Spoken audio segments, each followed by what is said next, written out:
আমি সবার সঙ্গে একটা ঘরোয়া বৈঠক করার জন্য অনেকদিন থেকে চিন্তা করছিলাম, কিন্তু আমার অভিজ্ঞতার অভাবে সেটা করে উঠতে পারতেছিলাম না। শুরু হয়েছিল যখন ডিসি কনফারেন্স হল, আমার খুব ভালো লাগলো যে সবার সঙ্গে দেখা হলো। আমি সঙ্গে বললাম যে আমরা জেলা পুলিশ সুপারদের নিয়োগ একটা করতে পারি, এরকম খুব ভালো হয়, এটা নিয়মিত ভাবে করে।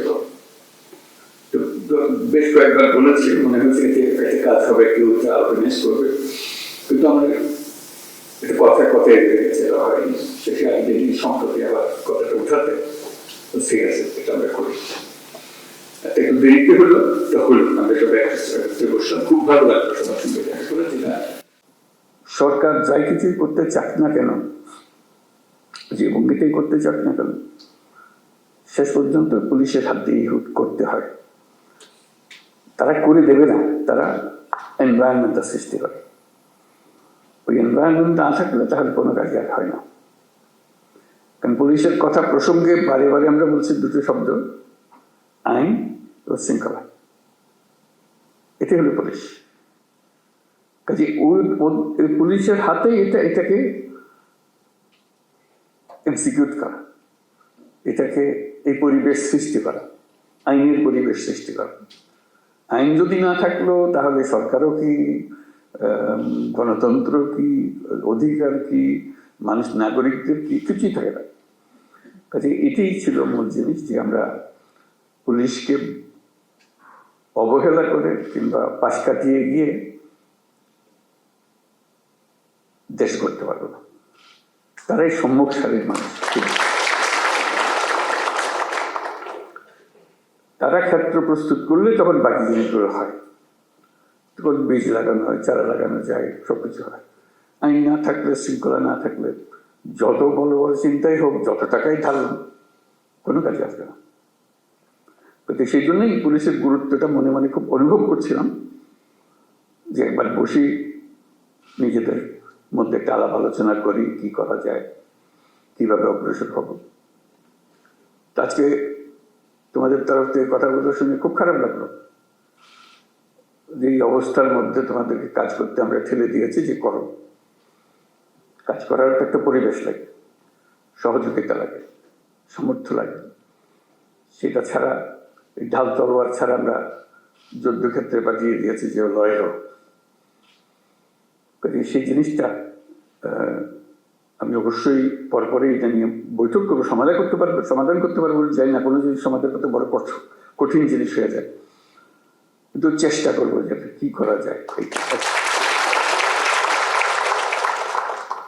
যদি ব্যর্থ হই, মনে করি যে আমি চেষ্টা করেছিলাম কিন্তু ব্যর্থ হয়েছে, চেষ্টার অভাবে ব্যর্থ হয়নি। এটা প্রথম চোটে মনে পড়লো যে করা। এরকম আলাপ হলে অনেক কিছু মনে পড়বে, যেগুলো আমরা চেষ্টা করব। যদি আমরা বলি যে এটাই তোমাদের কাজ, দেশকে পরিবেশটা সৃষ্টি করা যেখানে দেশ এগিয়ে যেতে পারে, তাই যদি হয়, তাহলে যাদের হাতে পরিবেশ সৃষ্টি করার দায়িত্ব, যাদের কাছে দেশকে তৈরি করার দায়িত্ব এগিয়ে যাওয়ার জন্য, তাদের নিজেদেরকে তৈরি করতে না পারলে তাহলে তারা বাকি কাজ হলো না। তো সেই জন্য আমরা অগ্রাধিকার দিতে চাই, প্রায়োরিটি দিতে চাই যে যেটা আমরা পারি। আর কথা বলার আরেকটা কারণ ছিল, যে কারণে বসতে চেয়েছিলাম, সেটা হলো যে আমি সরকারে যোগ দেওয়ার আগেও বলেছি, এখন সরকারে যোগদান পরেও বলছি, বাংলাদেশ একটা মস্ত বড় সম্ভাবনাময় দেশ। আমি বারে বারে এটা অনুভব করি। এটা রাজনৈতিক মাঠের বক্তৃতার জন্য না, ব্যক্তি হিসেবে, দেশের নাগরিক হিসেবে অনুভব করি যে এটা বিরাট একটা সম্ভাবনা, এবং কিছু কিছু উদাহরণও দিই কেন এটার সম্ভাবনাটা আমি দেখি। কিন্তু সেই সম্ভাবনাটাকে আমরা বাস্তবের দিকে আনতে পারছি না, থেকে যাচ্ছি। আজকে আমরা একটা সুযোগ পেয়েছি, মস্ত বড় সুযোগ, সেই সম্ভাবনাকে কার্যে পরিণত করা। এবং জুলাইয়ের এই অভ্যুত্থানের ফলে সেই সম্ভাবনাটা সৃষ্টি হয়েছে। এই সম্ভাবনার যে পরিবেশ সৃষ্টি হয়েছে সেটাকে যেন আমরা হারিয়ে না ফেলি। কেন হারিয়ে ফেলা খুব সোজা, মুহূর্তে হারিয়ে যায়। এই সম্ভাবনাকে ধরে রাখা, যেটুকু সময় আমাদের আছে সেটুকু সময়ের মধ্যে আমরা চেষ্টা করবো, ভবিষ্যতে যারা আসবে তারা আশা করি চেষ্টা করবে, পথটা যেন আমরা সৃষ্টি করে দিই। এই পথে আমরা এগোলে সম্ভাবনাগুলো বাস্তবে পরিণত হবে। শুধু বাংলাদেশ একটা সুন্দর দেশ হবে, নিয়মতান্ত্রিক দেশ হবে, গণতান্ত্রিক দেশ হবে, সেটা তো বটেই। আমি মনে করি বাংলাদেশ পৃথিবীর যে সমস্ত অগ্রগামী দেশ আছে যারা পৃথিবীতে নেতৃত্ব দেয় তাদের মধ্যে একটা হতে পারে, এরকম একটা দেশের সম্ভাবনা আছে। এটা কোনো আত্মতুষ্টির জন্য না, এটা আমরা, আপনারাও নিশ্চয় দেখবেন, তোমরা দেখবে এটা, যেটা একটু বিচার করলে মনে হয় যে হ্যাঁ এই সুযোগ আছে। আমি একটু কয়েকটা উদাহরণ দিই। এই যে গণ অভ্যুত্থান হলো, এটা মহান বিরাট একটা কাণ্ড, ইতিহাসের একটা বিরাট পরিবর্তন সূচিত হলো। লন্ডভন্ড অবস্থার মধ্যে আমরা এই যাত্রা শুরু করলাম। সারা দুনিয়ার যত দেশ আছে সবাই আমাদেরকে সমর্থন করলো। শুধু মিনমিনে সমর্থন না, আচ্ছা আচ্ছা ঠিক আছে করো, ওরকম না, উৎসাহ করে এসে আসলো। তারা যেরকম মনে করেছে যে এই দেশ যদি উঠে দাঁড়াতে পারে সেটা ভালো সঙ্গী হবে সবাই। আমাদের উপরে তারা ভরসা করেছে, যেরকম আমরা নিজেদের উপরে সে ভরসা আনতে চাই। আমাদের সে ভরসা অনেক সময় হারিয়ে যায়, যে মনে হয় না কি হবে, এই তো 2 দিন পরে আবার সব পাল্টে যাবে, কয়দিন থাকবে এটা দেখি আমরা। একটা প্রশ্নবোধক নিয়ে অগ্রসর। আমি যেটা বলার চেষ্টা করছি যে প্রশ্নগুলো সরিয়ে দেওয়া, আমাদের কোনো প্রশ্ন নেই, আমরা এটা করবোই, আমরা করার সামর্থ্য আছে আমাদের। এই যে নতুন করে আমাদের যাত্রা শুরু হলো, এটা একটা মস্ত বড় সুযোগ।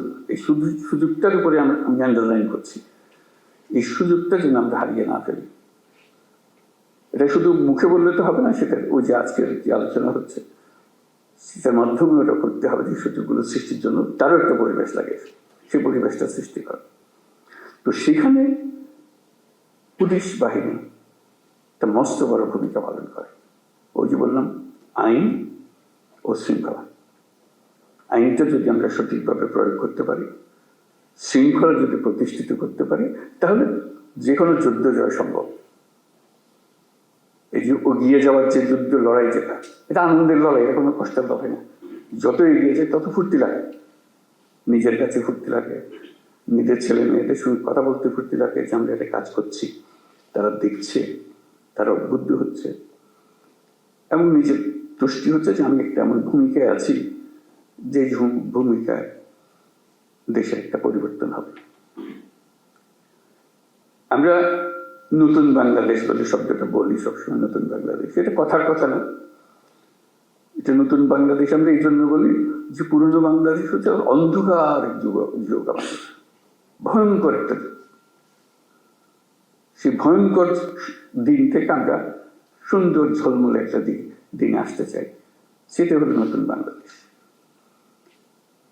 পুলিশ বাহিনীরও মুশকিল হলো ওই অন্ধকার যুগের তারা অ্যাক্টিভ পার্টিসিপেন্ট ছিল, নিজের ইচ্ছায় না, সরকারি কাজ করতে হয়, কাজে কাজ করেছে, আমরা কাজ করছি, আমাদের হুকুম পেয়েছে, করেছে, করতে করতে আমরা ওরকম চিন্তাতে পড়ে গেছি। কাজে নতুন বাংলাদেশ সৃষ্টি করার জন্য তোমাদেরকে ওই চিন্তার থেকে বেরিয়ে আসতে হবে যে না, আমরা নতুন বাংলাদেশ সৃষ্টি করবো। আমাদেরকে অনেক দোষ দেয়, আমরা দেখিয়ে দেবো মানুষ খারাপ না, আমরা খারাপ মানুষের পাল্লায় করেছিলাম, আমরা সে খারাপ মানুষ থেকে বের হয়ে এসেছি, আমরা ভালো